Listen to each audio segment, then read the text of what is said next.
안녕하세요. 말씀을 내 안에 채우다. 이준희 목사입니다. 말씀 암송의 한 주간이 또 시작이 되었습니다. 오늘은 10월 21일 말씀 암송 21차 되겠습니다. 새로운 한 주간도 말씀 암송의 은혜가 얼마나 크게 부어질지 기대하면서 암송에 참여하는 여러분들이 되셨으면 좋겠습니다. 그럼 오늘 말씀 보겠습니다. 말씀 책! 오늘 말씀은 사무엘상 26장 11절입니다.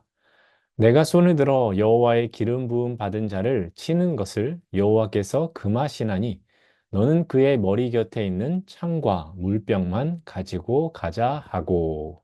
칼을 뽑았으면 무라도 썰어야 한다라는 말이 있습니다. 본래의 뜻은 일단 시작했으면 뭐라도 시도해야 한다입니다. 그런데 가만히 생각해 보십시오. 칼을 뽑아야 할 때 그때를 잘 따졌다면 좋은 때, 좋은 방법으로 일을 할 수 있었을 겁니다. 그러니까 중요한 건 무턱대고 칼을 뽑는 것이 아니라 칼을 뽑는 기준을 잘 잡는 것입니다. 야구라는 스포츠를 이와 관련 지어 볼 수 있습니다.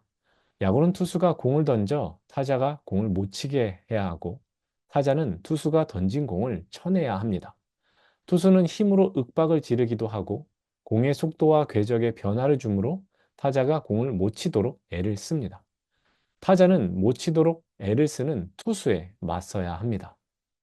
타자는 공을 쳐야 하는 입장인데, 타자에게 있어 중요한 건 치는 것도 치는 것이지만 치기 좋지 않은 공을 잘 걸러야 한다는 겁니다.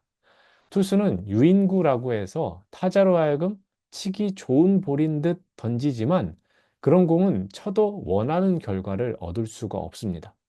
타자는 이런 유인구에 속지 말고 자기가 원하는 공, 치기 좋은 공이 올 때까지 기다릴 줄 알아야 합니다. 그래야 기회를 놓치지 않고 잡을 수 있습니다.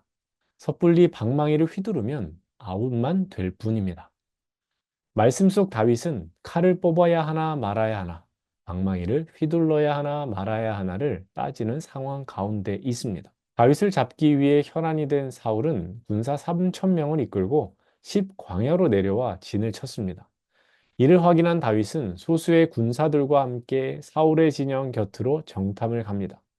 사울의 진영 근처에 가서 사울의 진영을 들여다보니 사울이 진영 가운데 누워 있고 다른 군사들이 둘러서 진을 친 모습입니다. 다윗은 더 가까이 가보기로 하였고 아비새가 다윗과 함께 합니다. 다윗이 밤에 사울 진영 깊숙이 들어간 그때 사울은 잠들어 있었습니다.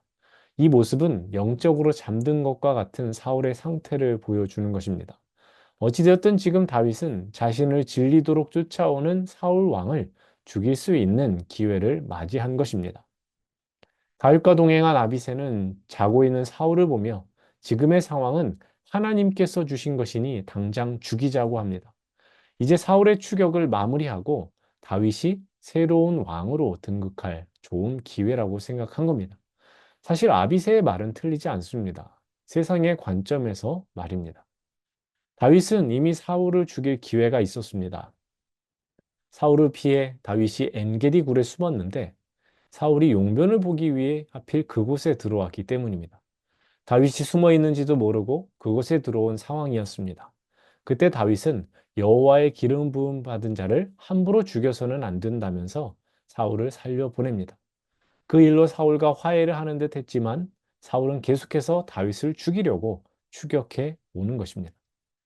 그런 와중에 다시금 사울을 죽일 수 있는 기회가 찾아왔습니다. 이제는 정말 칼을 뽑아야 할 때라고 여겨집니다. 아둘람굴로 찾아온 400여 명의 사람들의 지도자가 되었다라는 것은 이미 칼을 뽑았다는 것이고 무라도 썰어야 하는 상황인 겁니다.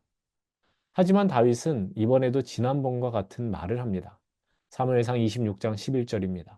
내가 손을 들어 여호와의 기름 부음 받은 자를 치는 것을 여호와께서 금하시나니 너는 그의 머리 곁에 있는 창과 물병만 가지고 가자 하고. 다윗에게는 칼을 뽑는 기준은 바로 하나님의 뜻입니다. 다윗은 하나님께서 기름 부음 받은 자를 치는 것을 금하셨다라고 합니다. 그럼 칼을 뽑아서는 안 되는 겁니다. 자신을 죽이려는 사울을 죽일 수 있는 기회가 두 번이나 주어졌음에도 그렇게 하지 않았습니다. 왜냐? 하나님의 뜻을 기준 삼아 칼을 뽑을지 말지를 결정했기 때문입니다.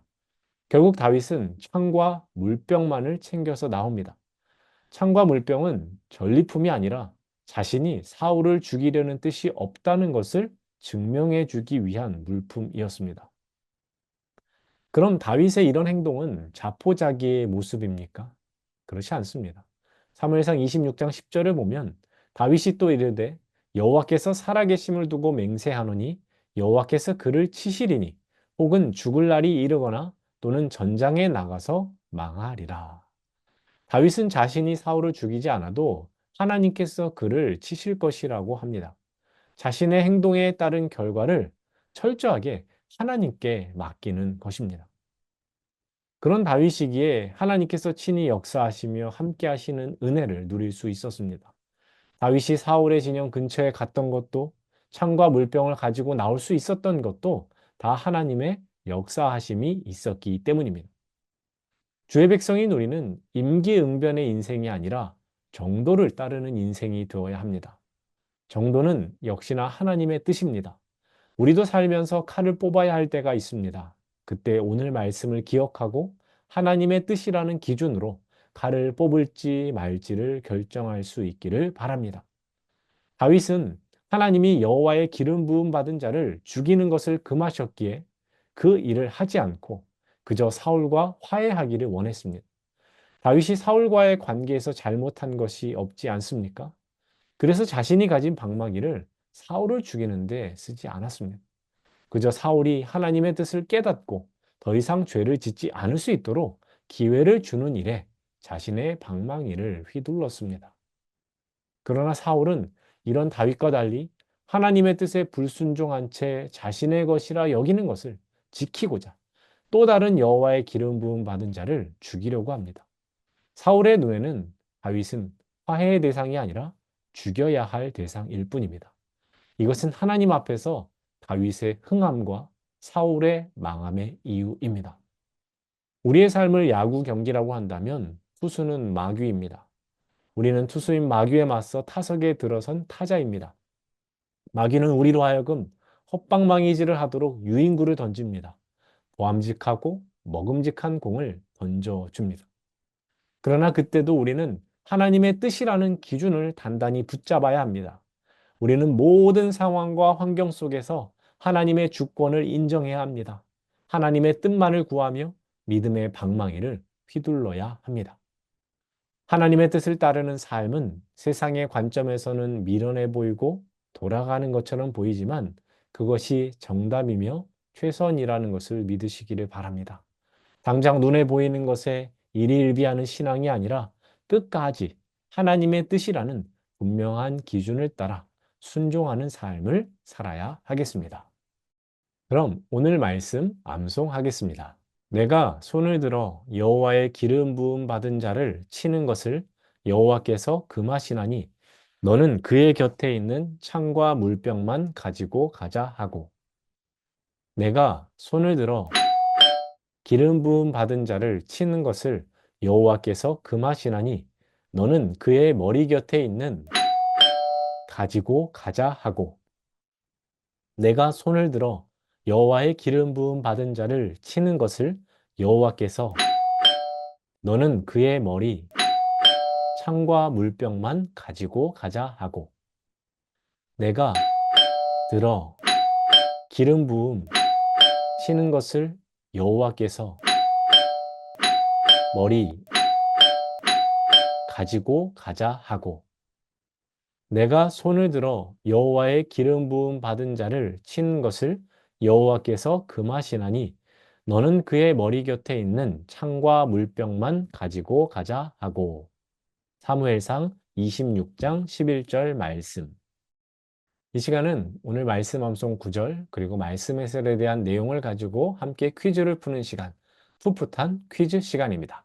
그럼 오늘 퀴즈 함께 보겠습니다. 퀴즈 책! 다윗은 자고 있는 사울을 죽이지 않고 물건만 챙겼습니다.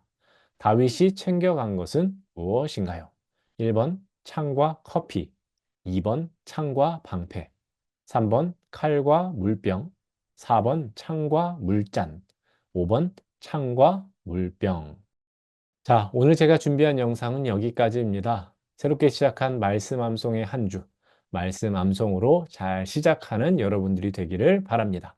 그럼 말씀 암송 하시고 퀴즈도 푸신 다음에 저에게 문자 보내주시면 감사하겠습니다. 그럼 저는 내일 새로운 영상으로 여러분들 찾아뵙도록 하겠습니다.